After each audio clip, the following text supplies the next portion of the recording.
ஷாலும் கர்த்தருடைய நாமம் மகிமைப்படுவதாக. கர்த்தருக்குள் பிரியமானவர்களே, வேத வசனம் இப்படியாக சொல்லுகிறது. கர்த்தர் நமக்கு இடம் உண்டாக்கினார் என்று சொல்லி அதற்கு ரெகபோத் என்று பெயரிட்டான். ஆதியாகமும் 26:22. கர்த்தருக்குள் பிரியமானவர்களே, ஈசாக்கு என்கிற தேவ மனிதனை குறித்து நாம் அதிகமாய் தியானித்திருக்கிறோம். அவர் தகப்பனாகிய ஆபிரகாம் மரித்த பின்பு அநேக விதமான சூழ்நிலைகளை அவர் சந்திக்க நேரிடுகிறது. பஞ்சகாலத்தில் அவர் விதை விதைக்கிறார். கர்த்தர் அவரை ஆசீர்வதித்தார். தன்னுடைய தகப்பனாருடைய துறவை அவர் சரி செய்யும் பொழுது அந்த இடத்துல அவருக்கு ஒரு பெரிய மன கஷ்டம் ஏற்படுகிறது. அங்கே இருக்கின்ற மக்கள் அவர்களோடு கூட வந்து வாக்குவாதம் பண்ணி இந்த இடத்தை விட்டு நீ கடந்து போ என்று அவரை அனுப்பிவிடுகிறார்கள். அப்போ மன உடைச்சலோடு கூட அவர் மீண்டும் ஒரு துறவை வெட்டுகிறார். அப்படியாக அவர்கள் பிரச்சனை பண்ணுறாங்க. மீண்டும் அவர் ஒரு துறவை வெட்டுகிறார். அப்படியாக மீண்டும் பிரச்சனை செய்கிறார்கள். இப்படியாக அவர் கடைசியாக ஒரு துறவை வெட்டும் பொழுது வசனம் சொல்லுகிறது, அந்த துறவை அவர்கள் வெட்டும் பொழுது அதை குறித்து அவர்கள் வாக்குவாதம் பண்ணவில்லை என்று அவர் சொல்லிட்டு இப்படி சொல்கிறாரு. இதற்கு காரணம் என்னன்னா, தேவன் என்னையும் என் குடும்பத்தையும் ஆசீர்வதிக்க விரும்புகிறார்.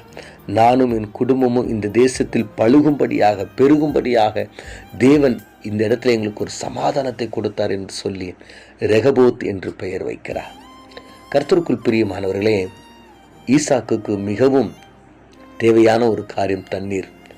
அது பயிரிட ஒருவேளை தண்ணீர் தான் தேவை.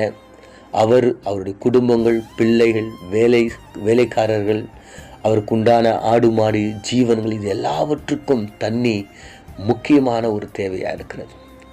அது இல்லாமல் அவர் கஷ்டப்படும் பொழுது கர்த்தர் சொல்கிறார், நீ கவலைப்படாதப்பா, நான் உனக்கு ஒரு ரெகபோத்து தரேன். அதன் மூலமாய் நீயும் உனக்கு உண்டானவைகள் எல்லாம் நீங்கள் பழுகி பெருகும்படியாக நான் அதை தரேன்னு சொல்லிட்டு ஆண்டவர் தருகிறார். அப்போ அவர் சொல்கிறாரு, எவ்வளவு பெரிய ஆசீர்வாதத்தை கர்த்தர் எனக்கு கொடுத்தார். கர்த்தருக்குள் பிரியமானவர்களே, அன்று ஈசாக்கனுடைய நிலைமையை கர்த்தர் கண்டு ஒரு ரெகபோத்தை கொடுத்தது போல இன்றும் கர்த்தர் உங்களுடைய நிலைமையை கண்டு உங்களுக்கு ஒரு ரெகபோத்தை அவர் ஆயத்தப்படுத்தி வைத்திருக்கிறார். அது உங்களுடைய குறைவுகளை நிறைவு செய்யும். உங்களுடைய வறட்சியை அது ஆசீர்வாதமாக மாற்றும். உங்களுடைய தேவைகளை அது சந்திக்கிறதா இருக்கும். உங்களுடைய சாபத்திலிருந்து அது ஜெயமாக உங்களை மாற்றும். அப்படிப்பட்ட ஒரு ரெகபோத்தை கர்த்தர் உங்களுக்கு கொடுக்க ஆயத்தமாக இருக்கிறார். அது உங்களுக்கு ஆசீர்வாதம், உங்களுடைய குடும்பத்திற்கு ஆசீர்வாதமாய் அது கொடுக்க விரும்புகிறார். கர்த்தருக்குள் பிரியமானவர்களே, எலிசானுடைய காலத்தில் நம்ம பார்க்கும்போது ஒரு விதவினுடைய வீட்டில் நடந்த ஒரு காரியம் நம்ம எல்லாம் அறிஞ்சிருக்கிறோம்.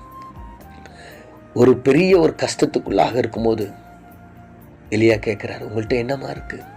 அவங்க சொல்கிறாங்க, என்கிட்ட கொஞ்சோண்டு எண்ணெய் இருக்குது. உன் வீடுகள் எல்லாம் பாத்திரத்தால் நிரப்பி அந்த எண்ணெய் அதில் ஊற்றுன்னு சொல்லும் பொழுது அவர் அப்படியாக செய்யும் பொழுது அந்த வீடு நிறைய எண்ணெய்களை அவர் கண்டடைகிறார். கர்த்தருக்குள் பிரியமானவர்களே, அந்த எண்ணெய் அவளுடைய தேவையை சந்தித்தது, கடன் பிரச்சனையை மாற்றியது, அவளுக்கு ஒரு ஆசீர்வாதத்தை கொடுத்தது போல இன்று கர்த்தர் உங்களுக்கு தர ஆயத்தமாக இருக்கிறார். உங்களுக்கு ஒரு ரெகபோத்தை தர அவர் ஆயத்தமாக இருக்கிறார்.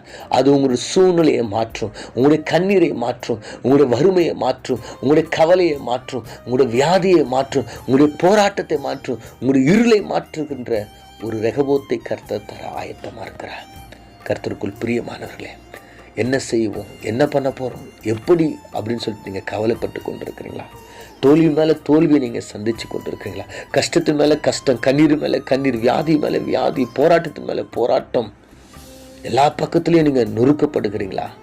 கர்த்தர் சொல்லுகிறார், இதோ நான் நீ பழுகி பெருகும்படியாக உனக்கு ஒரு ரெகபோத்தை தருகிறேன், உனக்கு ஒரு இடத்தை உண்டாக்குகிறேன் என்று கர்த்தர் சொல்லுகிறார். கர்த்தருக்குள் பிரியமானவர்களே, அந்த விசுவாசத்தோடு நம் கண்களை மூடி ஜெபிப்போம்.